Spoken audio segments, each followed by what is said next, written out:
saya ingin memberitahukan kepada semua hoster people yang udah join di live kali ini ya.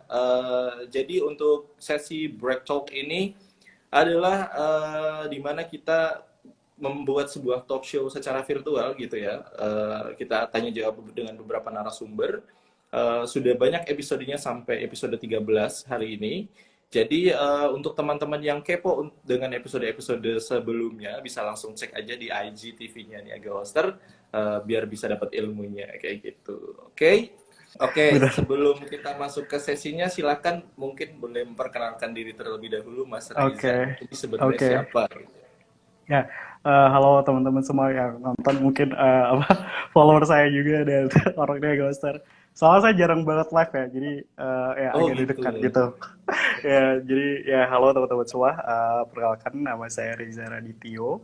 Saat ini bekerja sebagai UX designer di Ghoster gitu. Terus untuk pengalaman kerja sendiri di dunia UX design tuh udah hampir 2 tahun lebih deh kalau nggak salah. Aku mulai dari tahun 2018-2019. Terus ya umur umur kasih juga masalahnya. Ya terus ya paling itu aja sih. Awalnya tertarik di dunia UX design itu gimana, Mas? Ya itu menarik banget sih. Sebelumnya tuh waktu aku SMK. Suaraku jelas kan ya? Jelas, jelas, jelas. Oke, jadi Cuma hubungan sebelum waktu saya itu, sama dia aja yang agak jelas. Lanjut, Mas. aduh. Ya jadi waktu itu tuh aku sempat pingin jadi developer.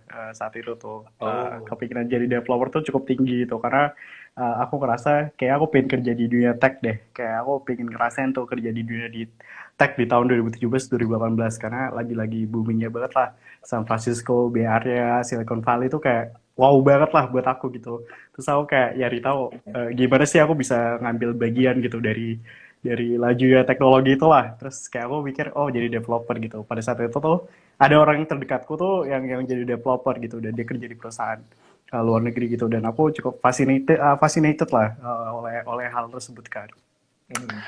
Nah, terus setelah dari situ perjalanan yang cukup panjang, aku hampir hampir belajar developer tuh. Aku ingin banget kelas 2 SMK, itu tuh aku lagi belajar coding-codingan. Dan di tengah jalan tuh aku nyerah gitu loh, kayak anjir kayak gak bisa nih jadi developer, kayak sulit banget gitu. Jadi kayak kayak aku mikir ya, kira-kira ada nggak sih cara lain yang sekiranya aku bisa lakuin gitu untuk akhirnya bisa kerja di dunia tech gitu. Dan akhirnya ya Hmm. ketemulah si UI and UX designer gitu. Oh kayak wah ini keren banget sih, kayak wah, aku langsung kayak tau kan perasaan jatuh cinta pertama gitu ya kalau lihat orang tuh kayak wah kayak jatuh cinta gitu loh, ngerti gak sih? Ya jadi dari situ tuh hati aku tuh udah mulai jatuh lah, maksudnya kayak udah apa terletak sama dunia dunia UX gitu. Tapi aku nggak langsung landed job as a UX designer pada saat itu, Hmm. tapi ada proses kayak 6 bulan tuh aku jadi graphic designer gitu di satu perusahaan lah. Hmm. Terus ya berjalannya waktu akhirnya hampir 6 bulan sampai setahun belajar UI UX, akhirnya pekerjaan pertamaku tuh keterima gitu di agensi. Nah dari situlah mulailah perjalanan karirku sebagai UI UX sampai akhirnya lebih spesifik gitu ke UX ya. Jadi si UX ini sebenarnya kayak semacam alternatif gitu ya. Iya, bener-bener. Karena aku nggak denger atau tahu pekerjaan UI UX gitu. Sedangkan kayak di luar sana tuh udah mulai dari tahun 7, 2008, 2010 gitu. Dan aku baru tahu ya tuh kayak di tahun 2017, 16 lah yang kayak agak telat gitu. Dan aku ngerasa, dan di luar sana tuh artikelnya udah banyak banget yang ngebahas soal UI UX dan apa sih. Jadi aku kayak, wah ini banyak source nih aku bisa belajar. Kayak gitu. Sekilas tadi pembicaraan bersama Mas Reza Radityo terkait UX design, yang mana kali ini kita juga akan membahas tentang gimana sih caranya menjadi seorang UX design pemula gitu ya, beginner. Pronunciasinya bener nggak ya? Hmm, Aduh, ya udahlah itu pokoknya. bener maksudnya. Beginner. Nah, oke. Okay. Eh, Nah, terus buat teman-teman yang mau bertanya ke Mas Reza ya, jangan ke saya ya.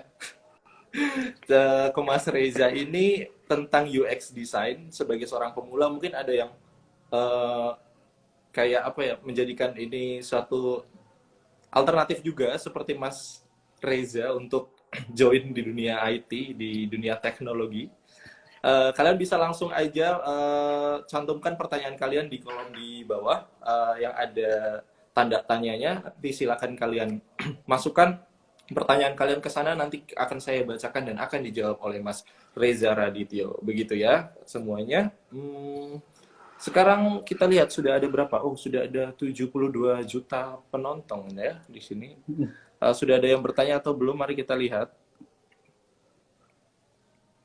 Oke, kalau belum, saya yang akan bertanya. Oke, silakan Mas. Baru mau saya nanya, udah ada yang nanya nih. Oh Baik. ya, Dari No Lady No Party. Oh, No Lady No Party. Oh, No Lady No Party. No Party nih ya. Sebagai pemula kadang kesusahan untuk apply magang atau internship. Apakah ada saran dan masukan? Oke. Silakan oke, Mas Reza. oke. Aku jawab sebisa dan apa yang Ya. mungkin aku sedikit ketahui lah tentang industri ini. Nah, yang pertama adalah ketika emang agak sulit keterima magang ataupun internship, bisa dicek lagi sih saya apakah teman-teman tuh udah nyiapin resume atau portfolio belum gitu. Karena di dunia desain tuh penting banget punya portfolio yang kuat gitu. Mau gimana pun, mau degree kalian apapun, kalau kalian kurang meyakinkan dan kalian hasil kerja, itu yang membuat orang kayak berpikir kembali gitu, kenapa mereka harus hire atau nerima kalian gitu. Nah, gimana caranya biar teman-teman yang pingin magang ataupun saran aku kalau teman-teman belum apa ya udah punya skill, misal udah punya skill UI UX-nya, misal udah punya ngebikin layout apps-nya atau bikin study case dan segala macam, menurut aku bikin lah latihan setiap hari, bikin beberapa, nanti sampai ketemu kira-kira ada satu atau dua atau tiga study case yang cukup oke gitu untuk ditampilin.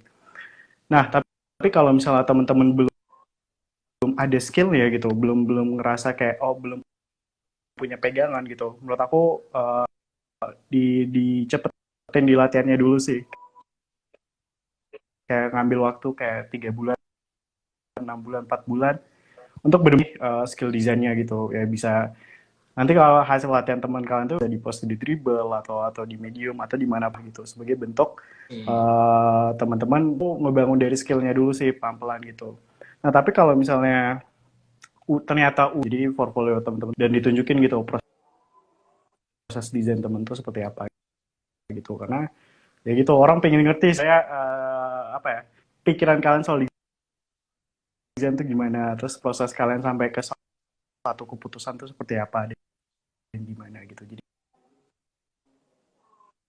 ya insya Allah dengan cara kalian punya study case dan portfolio yang bagus tadi itu bisa lebih gampang keterima sih di magang ataupun internship gitu. Itu yang aku temuin yang menurut aku paling bekerja dengan cara ternyata teman-teman di sini ada punya masukan yang lain tentang gimana cara masuk ya. Oke. Jadi perlu portofolio yang tepat gitu ya, Mas Reza Yes. ya. Garis besarnya di situ ya. Oke, saya langsung pusing nih pertanyaan banyak banget nih. Kayaknya famous banget nih Mas Reza ya. Banyak banget ya. Atau mungkin topiknya ya, topiknya tentang UX design ini cukup eh, cukup diminati oleh masyarakat Waduh, gak deh mas. luas gitu ya. Oke, Banyak. tadi dari No Lady No Party sudah dijawab ya. Semoga nanti kalau misalkan sudah buat portofolio bisa langsung diterima untuk magang atau internship-nya begitu. Kemudian ada lagi nih, kualifikasi apa dari Mas Ramdhani Ram? Oke, kualifikasi apa aja sih yang dibutuhkan untuk menjadi seorang UX designer? Oke, jadi aku kalau ada pertanyaan ini, aku akan bagi jadi dua sih. Yang pertama tuh soft skill, sama yang satu hard skill. Nah, di spektrum soft skill-nya, kira-kira apa sih hal yang bisa kita kuasain gitu sebagai seorang designer? Yang pertama, komunikasi. Yang kedua, problem solving. Yang ketiga, critical thinking. Ini nggak perlu aku jabarin secara detail, di Wikipedia banyak, di Google banyak gitu, tentang tiga Iya. hal ini gitu. Jadi ya, pokoknya intinya gimana teman-teman bisa komunikasi dengan tim ataupun rekan kerja dengan cara yang lebih baik lah, menyampaikan ide juga disampaikan dengan baik, dan orang bisa Hmm. menerima ide kalian gitu. Walaupun nggak diterima 100%, at least mereka paham apa yang teman-teman sampaikan. Yang kedua yang aku bilang problem Oke. solving adalah karena ya secara UX itu kerjanya tiap hari nyari masalah. Ya itu emang no pun intended ya, maksudnya emang kita di sana nyari masalah kayak ini ada masalah apa, kita solve masalah apa, gimana segala macam yang hal seperti itu kan. Jadi problem solving tuh dibutuhin banget. Terus yang ketiga adalah critical thinking. Nah, critical thinking ini ya itu kayak gimana berpikir kritis lah. Pasti ya kayak di tiap masalah, di tiap kesempatan gimana akhirnya desain ataupun masalah yang kita temukan tuh bisa kita solve gitu.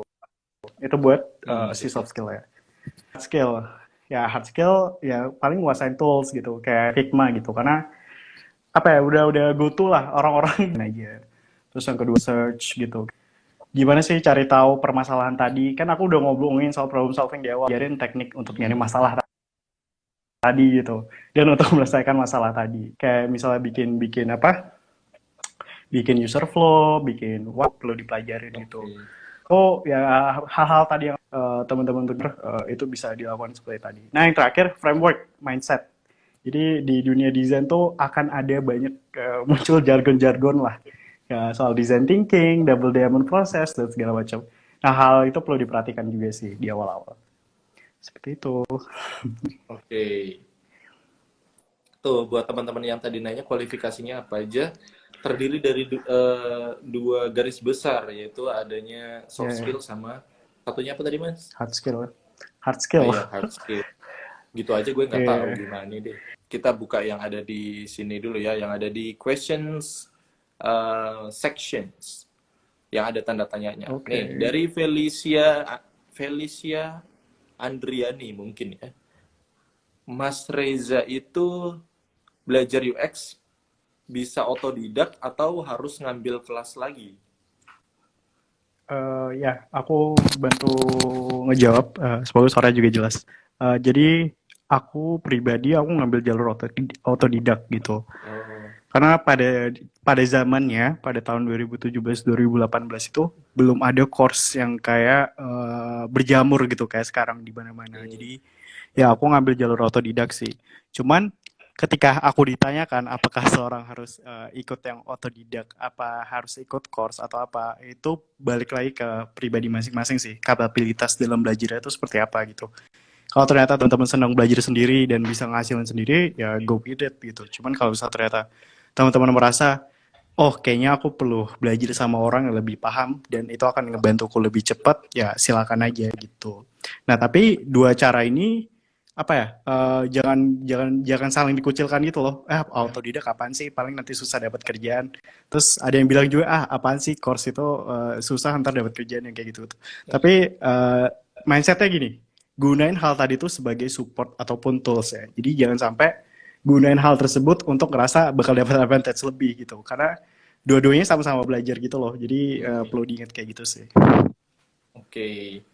Mungkin tadi Kak Felis ya. Jadi kalau kesimpulannya dari saya itu dua-duanya bisa, tergantung style Hmm, belajarnya itu yang mana gitu. Kalau memang lebih suka yang yes, kayak mencari benar. sendiri, ya nggak apa-apa lakukan. Tapi kalau misalkan Hmm, memang butuh pendamping untuk mengajari, ya itu juga pilihan yang bagus juga untuk belajar menjadi seorang UX designer seperti itu.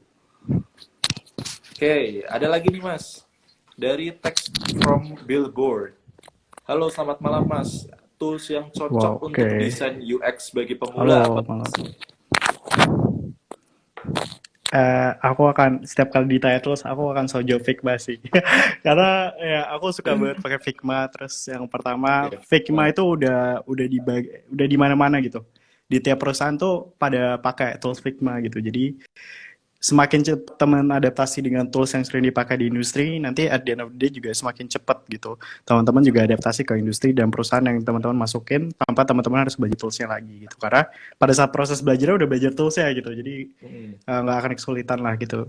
Cuman ya industri akan berubah lah, tools akan berubah gitu ke depan. Cuman kalau untuk pada masa ini sekarang, aku sangat menyarankan untuk belajar Figma sih gitu. Oke, jadi jawabannya Figma, guys. Eh, Sekilas info nih ya dulu. Mas Reza itu dulu pendidikannya apa? Maksudnya background Oh ya, oke. Jadi fun fact, aku lulusan SMK sih. lulusan SMK, jurusannya? Ya, aku jurusan multimedia dulu.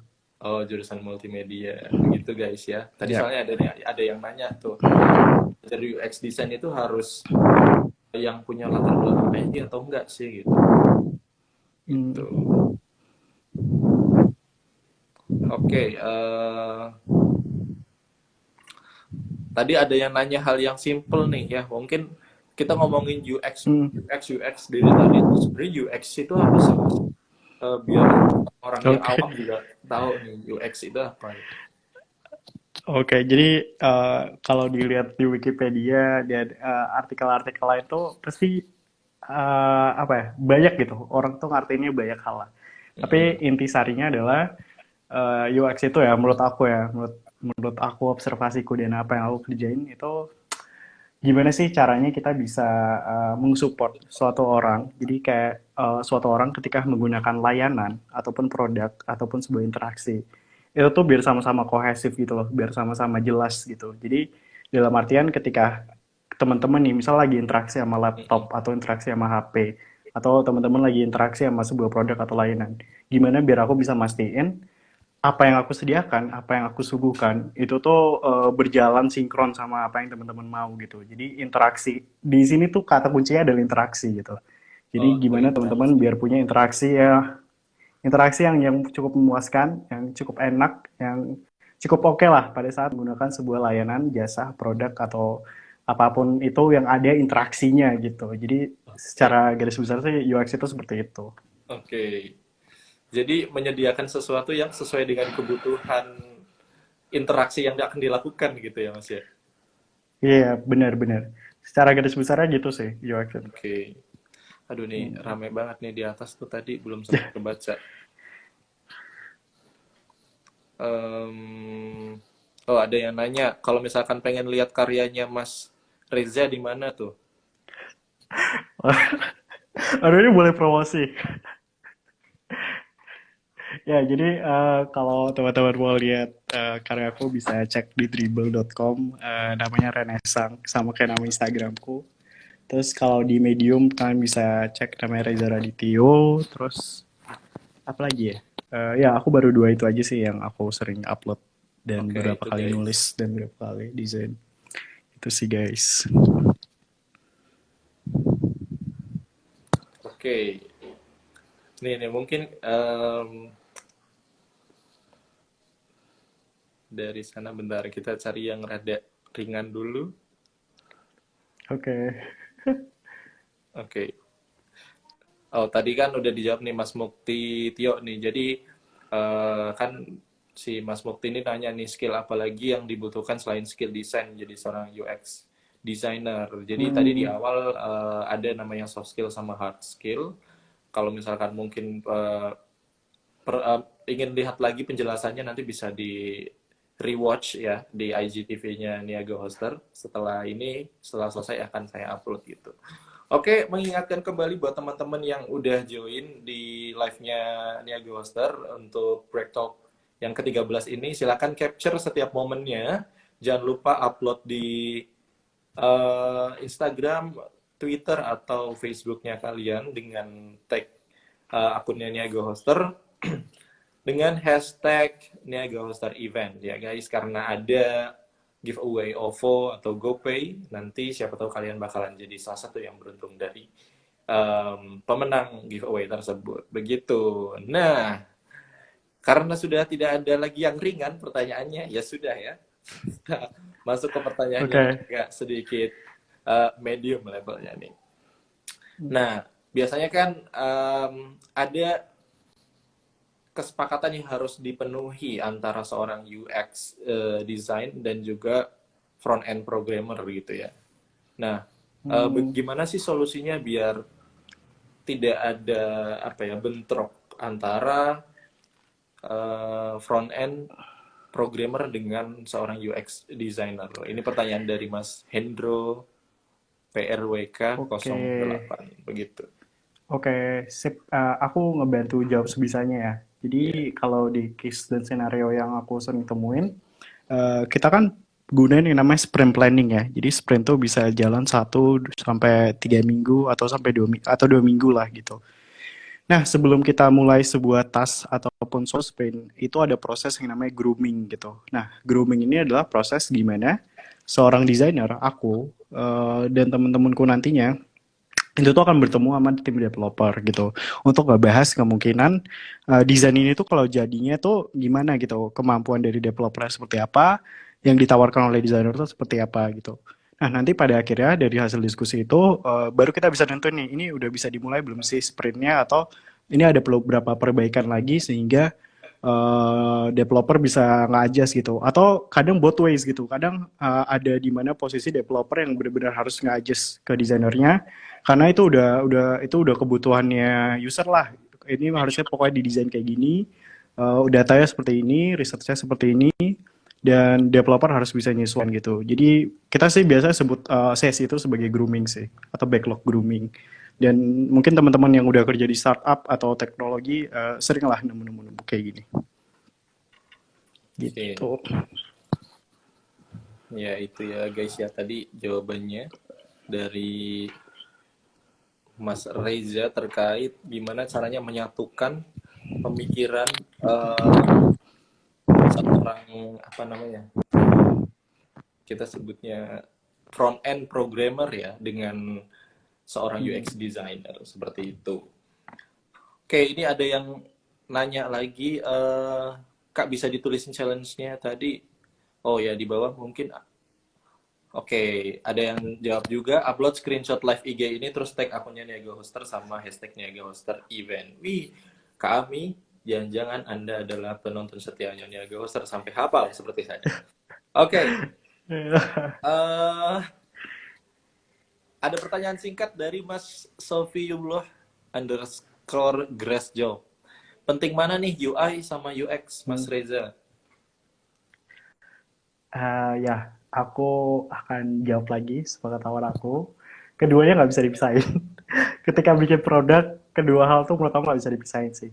Kecuali nih ternyata Hmm. produk kalian nggak punya interface, produk kalian ternyata nggak punya tampilan, tapi produk kalian adalah sebuah layanan gitu.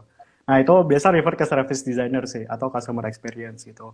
Hence mungkin Oh, yang lebih dibutuhkan itu lebih ke UX ya gitu, dari sisi UX ya. Cuman kalau ternyata produk kalian ataupun jasa kalian buat desain interface, menurut aku nggak ada mana yang lebih penting, mana yang lebih bagus gitu. Karena dua-duanya saling membutuhkan sih. Jadi jangan pernah teman-teman tuh mikir harus mengkotak-kotakan, tapi secara mindset teman-teman tuh harus mikir gimana dua hal ini saling kohesif sih, saling menyatu dan hidup harmonis lah gitu.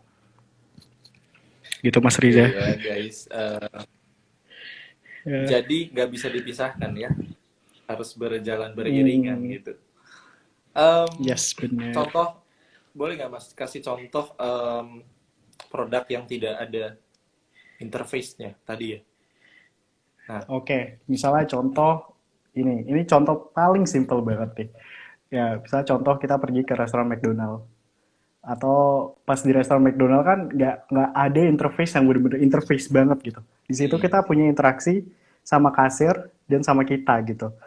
Dan gimana sih cara kasir nanti ngambil order kita, terus dari order tersebut dikirim ke back end tuh misalnya ke kitchen staffnya yang masak atau segala macam, informasi itu di conveynya seperti apa. Terus nanti dari situ mereka bikin makanan kalian tuh kayak apa.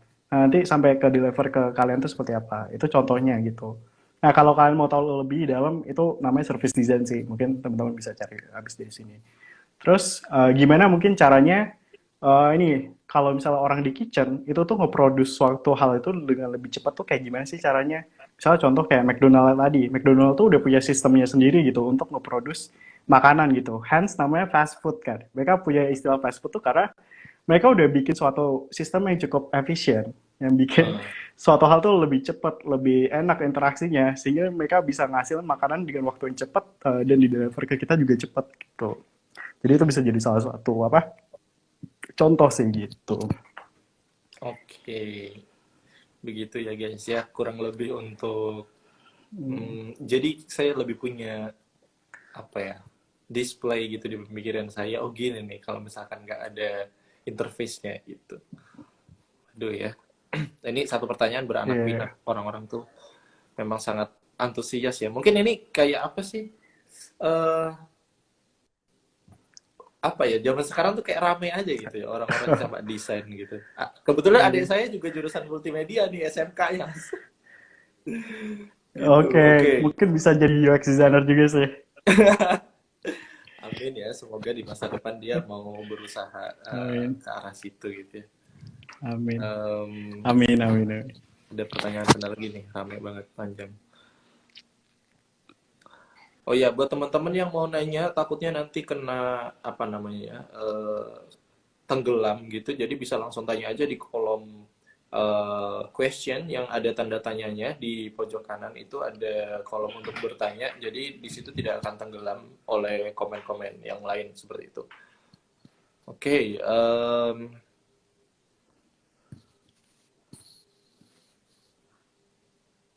waduh, ini ada lagi nih pertanyaan dari Mas.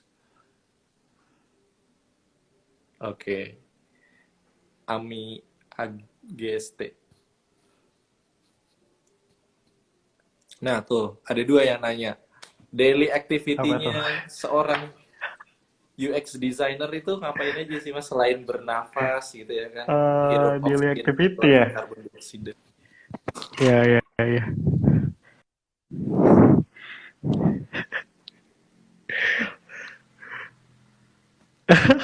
Oke, kalau misalnya, halo, suara aku jelas ya? Jelas, jelas, Mas, jelas. Oke, kalau misalnya dalam konteks pekerjaan, apa yang aku kerjakan dan apa yang aku lakukan gitu. Biasa pastinya kita lihat sih kayak misalnya di minggu lalu aku udah backlog grooming sama developer tuh kita mau grooming apa aja. Terus task yang mau dikerjain 2 minggu ke depan tuh apa aja gitu. Nah, setelah udah dapat itu dari hari yang sebelumnya atau minggu sebelumnya, nah dari situ kan aku pasti dapat task tuh harian-harianku tuh dapat task lah, task apa aja yang harus aku kerjain gitu.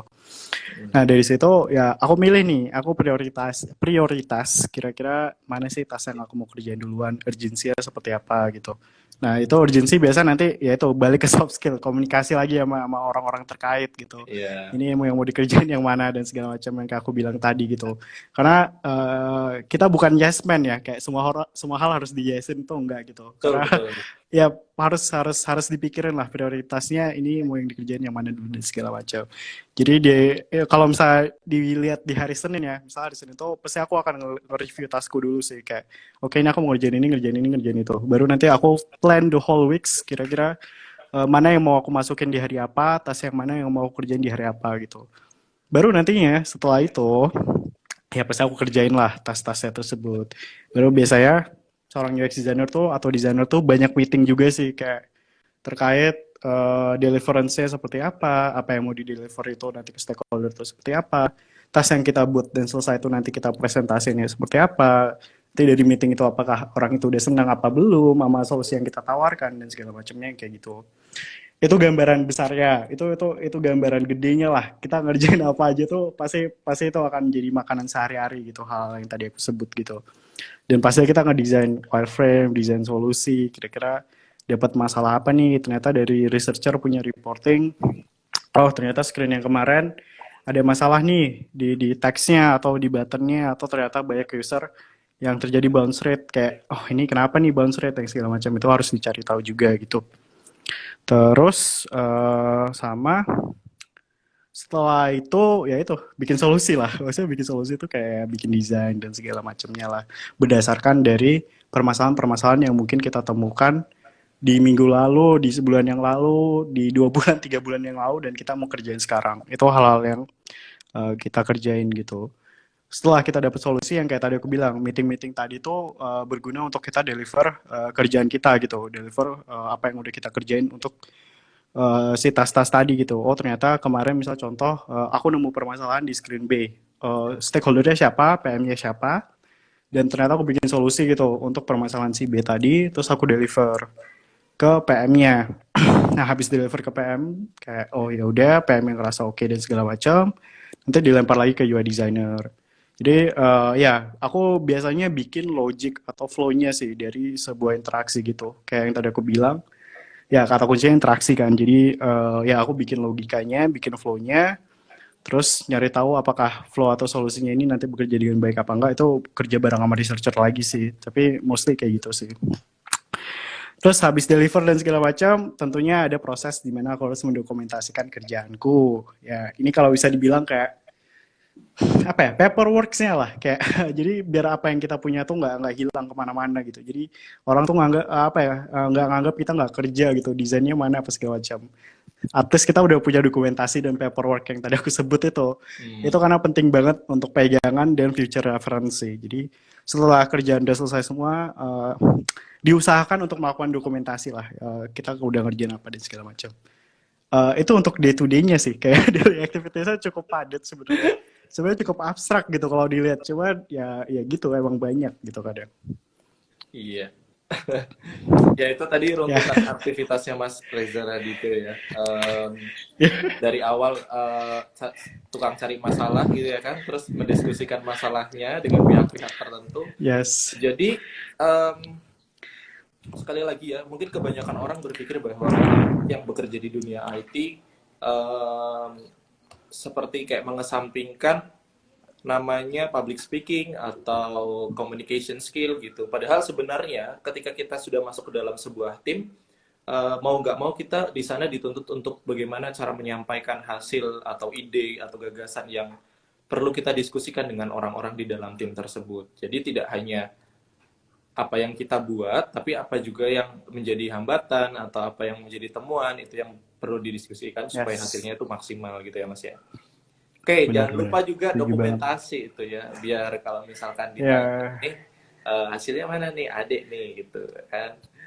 ya benar.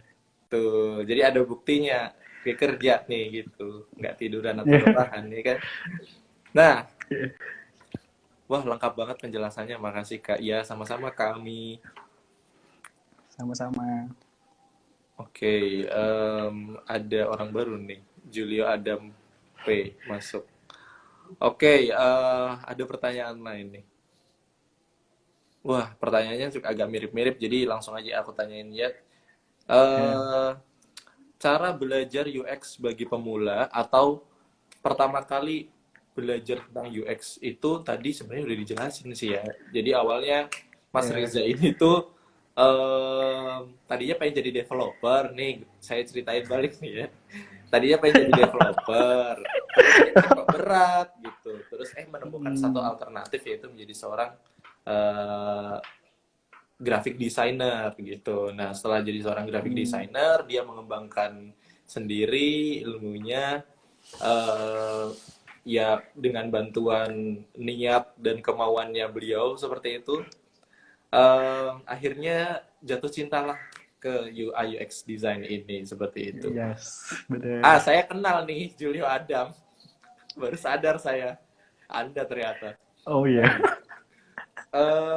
Oke ya, sebelumnya saya ingin mengingatkan teman-teman hoster people yang udah join di sini, selain challenge yang tadi untuk dapetin OVO atau GoPay gitu ya, dan kita juga ada challenge lain.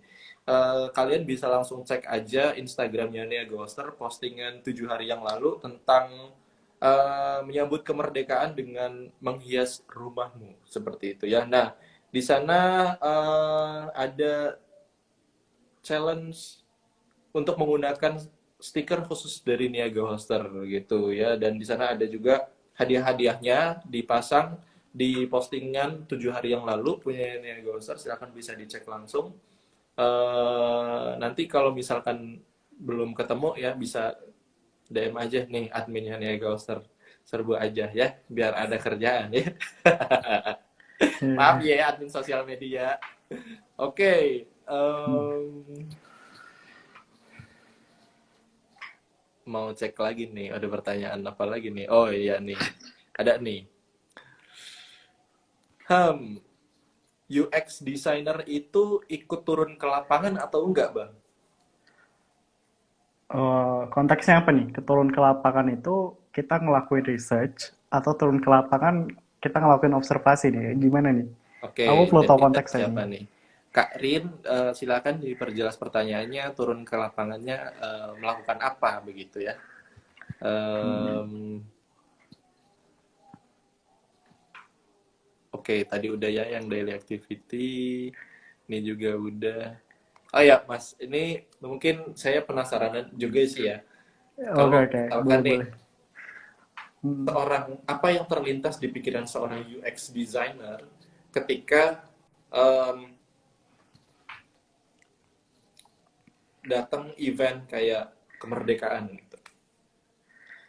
Hmm. Ide apa Ya. gitu yang muncul sting gitu.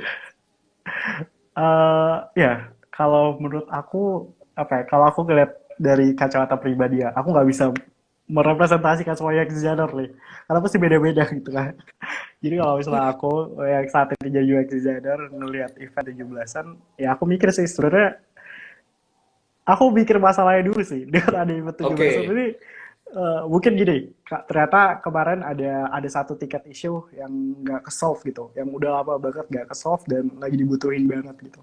Nah, mm-mm. mungkin aku bakal ngeliat event 17-an tuh jadi momentum untuk aku rilis fitur gitu, yang di mana itu untuk menyelesaikan masalah ataupun isu yang udah lama hilang gitu. Jadi kan kayak, wah meriah banget nih 17-an, nih Agoster nyediain fitur yang kemarin kita butuhin gitu kan, Oh itu kan iya jadi iya. satu momentum gitu. Jadi mungkin korelasi yang aku ambil akan seperti itu ya. Cuman kan beda-beda. Mungkin ada yang lihat sebagai 17-an tuh, oh kita mungkin bikin fitur game gitu, atau gamification di website di Ghoster, bikin lucu-lucuan, kuis-kuisan.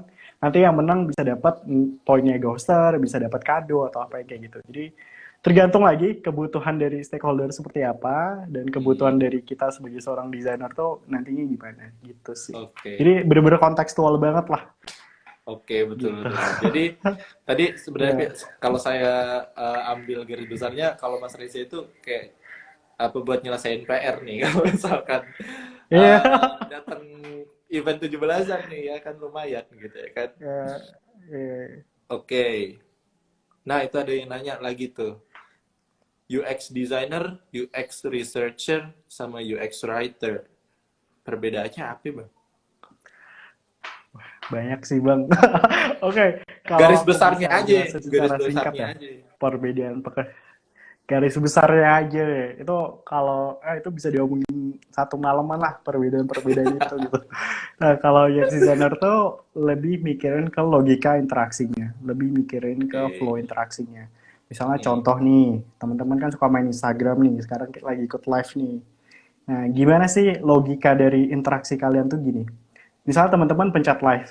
Nah, nanti dari pencet live itu akan muncul screen apa sih setelah itu? Oke, akan muncul screen si live ini. Berarti kan itu logikanya seperti itu. Atau contoh teman-teman mau upload foto. Nah, kalau misalnya aku pencet button si plus foto di Instagram, itu akan muncul screen apa sih?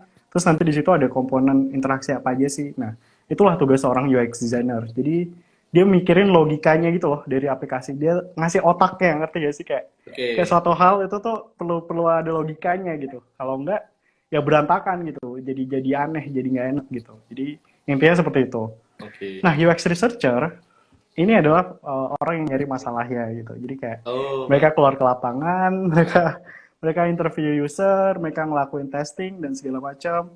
Pokoknya intinya gimana mereka bisa nemuin konteksnya gitu. Jadi apapun yang mereka temuin dan kerjakan tuh selalu ada konteksnya gitu. Hmm. Jadi nggak semua hal tuh jadi sembarangan gitu. Ketika kita mau bikin fitur baru, pastiin nih konteksnya udah sesuai belum sama si apa sama si user kita gitu.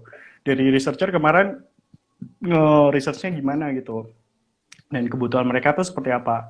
Nah, itulah tugas seorang UX researcher.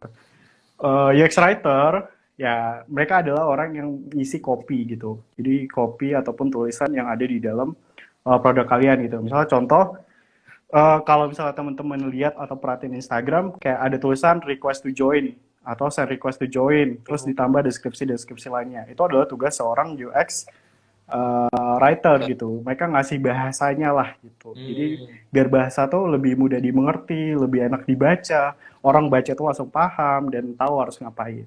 waduh, Nah, yang terakhir menarik. penutup lah, UI designer lah. Nah, terus kan pasti kepikiran, Oke, ya jadi UI designer interface-nya. ngapain gitu. Iya, nah mereka ya berurusan sama interface-nya tadi gitu. Jadi mereka Oke. ngedesain, misal aku udah bikin logikanya kan, oh logika Eh, screen-nya seperti ini gimana.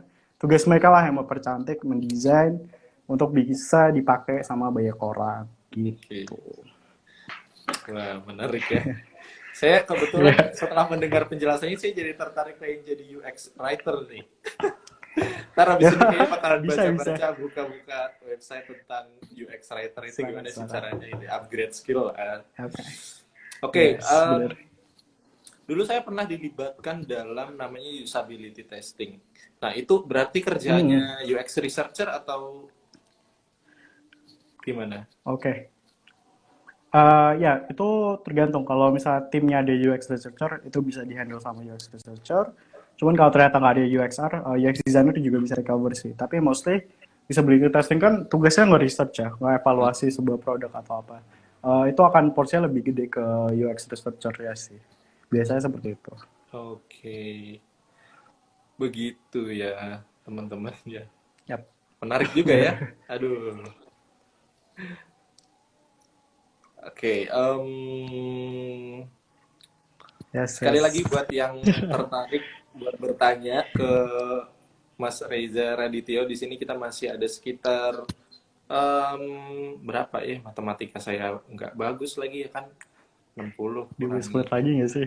ya 12 menit ya, 12. 12 menit. Hmm, 12 menit lagi kita masih ada waktu untuk bertanya kepada Mas Reza Radityo terkait terkait UX designer khususnya. Terima kasih Rinsai yes. atas jempolnya. Semoga kamu bisa mendapatkan ilmu dan mungkin bisa menjadi salah satu anggota dari UX team ya, entah itu designer, researcher, writer atau bahkan Yes. UI-nya juga bisa mungkin. Oke, Hmm, oh iya, sekali lagi mengingatkan kembali buat teman-teman mumpung ini nih masih di apa namanya ya, di tengah-tengah suasana kemerdekaan, teman-teman bisa langsung ikuti aja challenge-nya Niaga Hoster. Buka Instagramnya Niaga Hoster, langsung cari postingan 7 hari yang lalu. Eh, di sana nanti ada lomba. Nanti mekanismenya ada di sana. Yang pertama kayak follow Instagramnya Niaga Hoster dulu, terus nanti cek di highlight Instagramnya Niaga Hoster yang merdeka dari rumah ya. Maaf saya silinder. Oke, nanti di situ akan ada panduan-panduannya. Silakan cek aja di slide-slide berikutnya. Nanti kalau misalkan ada pertanyaan bisa langsung aja DM ke Instagramnya Nia Ghoster. Caranya gimana? Seperti itu. Interestnya jadi UI design sih, Bang. Oke, semoga cepat tercapai ya, Lin, Sai. Em, amin. apa nih? Ada Septian. Oke, ada Pak Jainuddin. Bentar dulu, ini ada yang nanya di sebelah sini nih.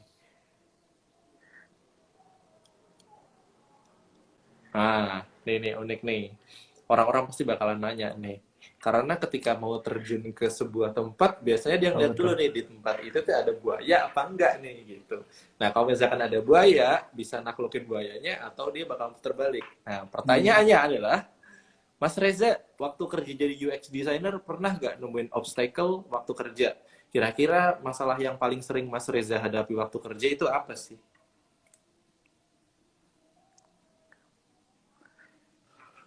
Jangan bilang masalah Oh, internet. wah, obstacle itu banyak sih. Itu akan jadi keseharian kalian sebagai UX designer gitu. Nah, tuh. Karena dunia ini nggak ideal, nggak semua hal bisa berjalan sesuai keinginan kalian. Pasti kan nemu Mm-mm. obstacle gitu. Kalau aku pribadi, yang paling sering aku temuin tuh adalah mungkin sedikit di timeline sih. Kadang ada waktu atau hal yang dipaksa, harusnya ini tuh kerjanya sebulan gitu, atau kerjanya 2 bulan. Tapi mungkin Oke. jadi Roro Jonggrang jadi 2 minggu apa 3 minggu. Nah itu sering banget lah.